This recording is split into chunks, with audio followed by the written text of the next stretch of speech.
Ginabi na kami guys. Nag-rescue kami, nag-rescue. Dito no, sa gitna ng kalsada na yan, nandyan yung dalawang crane.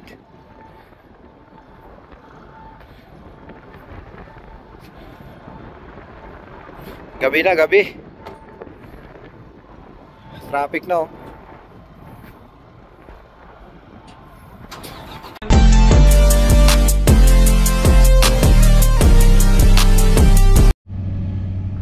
Habang nagkakarga guys, bilad mo na sa init. Ayan. Bawal kasing lumapit doon habang kakarga tayo ng counterweight no. Yung counterweight na yan, karga namin counterweight ng 500 yan tons. Ngayon nagkaroon ng problema yung 500 tons na sunog siya habang tinatravel dun sa dito sa labas ng Madin. Ngayon binalik dito, tapos papalitan ng counterweight ng 300 tons kasi bubuhatin yung 500 tons na crane ikakarga sa lubid. So ito yung kinakarga ngayon.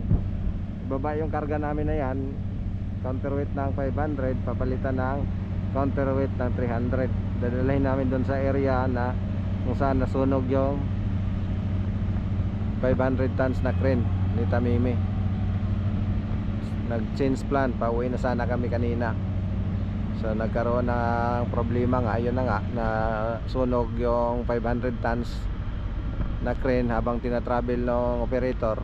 Ayan, bumalik kami dito sa yard ng Madin Plant. Okay guys, dito na lang muna. Mamaya sundan nyo ang aking susunod na video. May update pa tayo dyan kasi lilifting yung 500 tons, lilifting ng 300. Hanggang dito na lang muna. Ayan na guys, yung counterweight ng 300 no. Yan, pinalitan yung counterweight ng 500, binaba tapos papalit. Yan. Tapos pagkatapos nyan, pupunta na kami doon sa area kung saan yung 500 tons na crane ikakarga sa lubid. Nagkaroon nga kasi ng troubleshooting no, na sunog siya habang tinatravel ng operator kaninang umaga. Ayan na, last na lang yung counterweight na yan, ibababa tapos palitan na ang counterweight ng 300 no. Tapos talian na natin. Dito kami sa gitna ng desierto.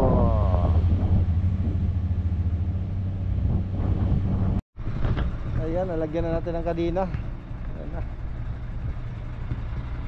Gahin na natin to. Punta na tayo sa parking area. Okay na?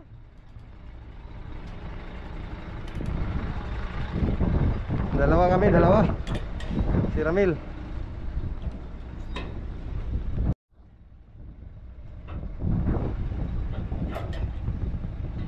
Bilis ko lang tinali.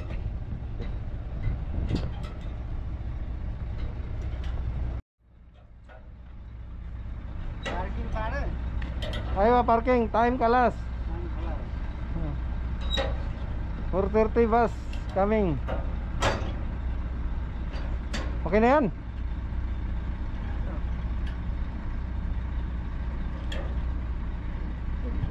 Ha? Dapat may kahoy yan eh, kabilaan. Larga na guys. Uwi na naman. Okay, kalas. Oh yeah, oh yeah.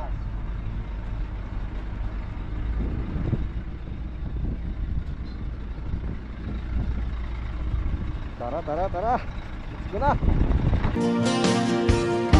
Huwag kang mawa